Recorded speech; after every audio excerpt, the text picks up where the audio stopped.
Welcome to Knights of Mandalore. I am Jared, and today we're talking about the Bad Batch episode Infested. Lad's not here because he's busy, but he'll be here for the next episode. Apologies, it's a day late. It's just we couldn't fit it in with our busy actual schedule, actual work schedules and stuff yesterday. So we're doing it today. All right, so Infested. This reminded me straight up of an Alien movie. What I mean by I'm gonna go through the episode and then we'll talk about what I mean by that. So I have up the episode guide here. In fact, I'll just go with this. So the episode starts off with the Bad Batch showing up at Sid's cantina, but strangely occupied and busy by these dudes in dope helmets. And then, as it turned out, Sid is gone, and apparently her enterprise was taken over by this young Deveronian dude who said that now it's his company. So I'm like, okay, let's see what's happening next. So Sid tells them that this dude Roland, he's a former client of Sid, and he said that he's trying to make a deal with the Pikes. The Pikes were, let me see, wherever the Pikes show up. I think the Pikes were in Solo, I think, and they were also in the last season of Clone Wars. I'm fairly certain they have those really dope helmets.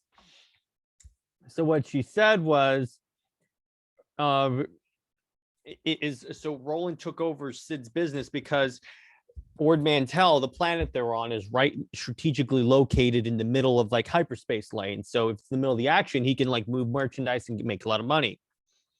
So what the Bad Batch does is, so he made a deal with the Pikes for spice, which is basically just resources.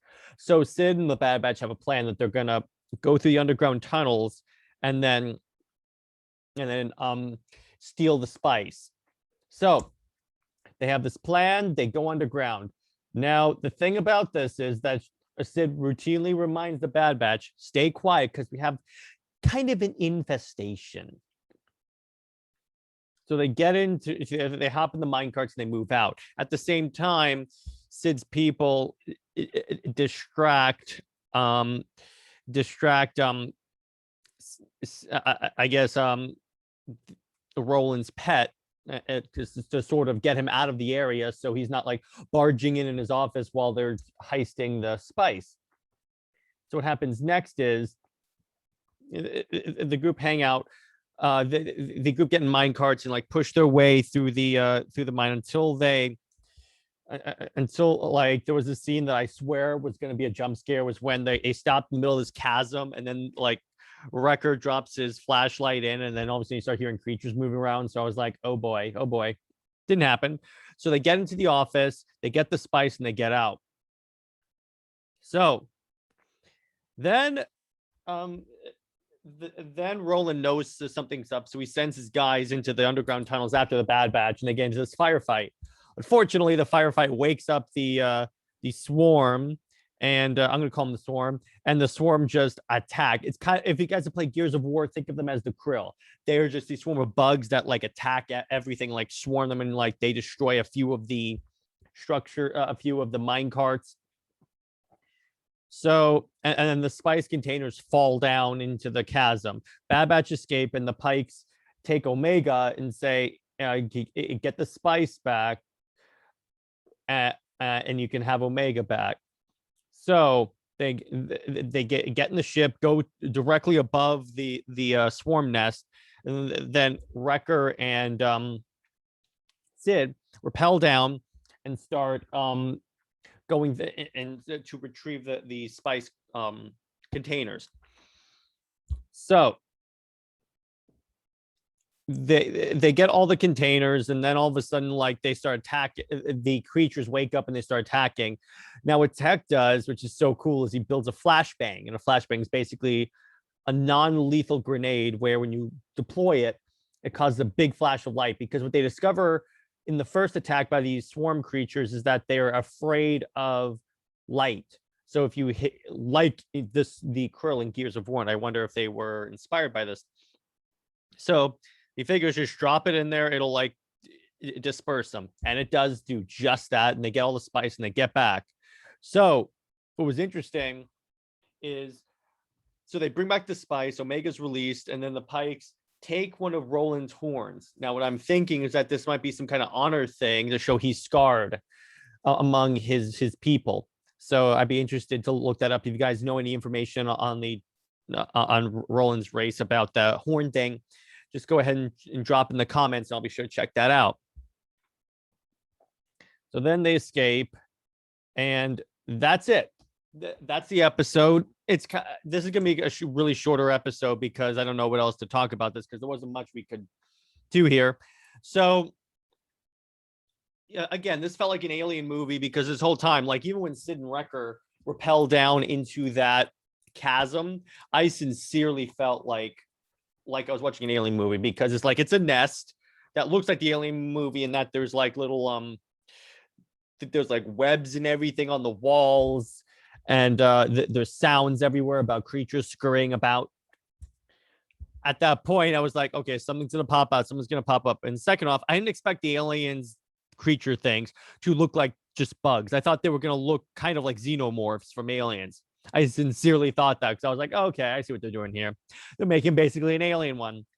And I like how Star Wars always does this, where they have like an episode that's kind of horror-ish. Like back in season 2 of Clone Wars, they had the episode where Luminara and her clone soldier are taken captive by the Geonosian queen. And then what happens is they find Geonosian zombies. So it's basically a zombie movie at that point. And this one seems like an alien sort of movie.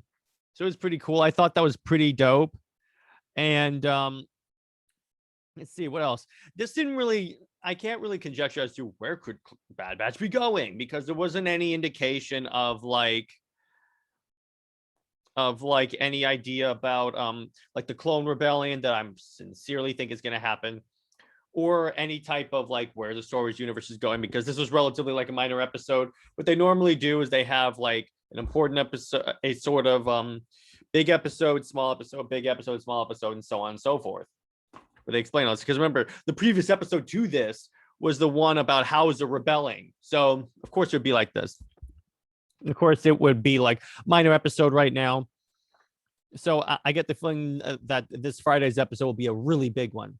So let's see what else. So another thing I liked. So trying to think what else can we talk about here. There was no there's no crosshairs or anything. I did like the initial shock of like, what are all of these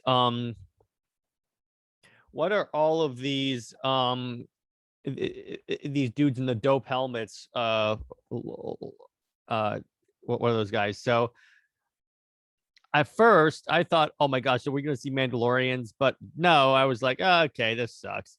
But still, I like how I thought they were cool. I just wish they were Mandalorians. That's just me. I like Mandalorians. So as for it's Star this episode was again too minor for me to like conjecture as to what's going to be the future of Bad Batch. This was basically just another heist episode, which I enjoyed. Again, 10 out of 10. I love this series, love this episode.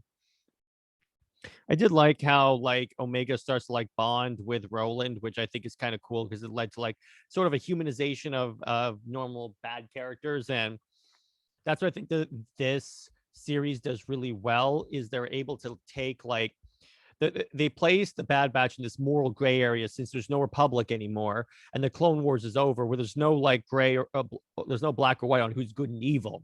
There's a moral gray area. Not everyone's all bad. It's like Roland's doing it because his crime family and all that. So I found that pretty cool, and that's a general theme about this series that I really like, and I'll talk a lot about that next episode. All right, I think that's enough for right now. We will see you guys at our next Bad Batch episode. In terms of news episodes, I don't know what I'm going to cover yet. I normally wait until Wednesdays, until Thursdays, so that I can like cover any breaking news that looks interesting. And then tomorrow's going to be the X-Men show, where we might talk about Second Coming or House of X Powers of 10. But anyway, we have lots of stuff coming up, lots of great content. We're still working on the website and all the marketing stuff, so that'll be done soon, and then we'll be fully up. And you may even see a new intro put in the beginning of the podcast of Under Two Capes. Anyway, remember, hand shot first.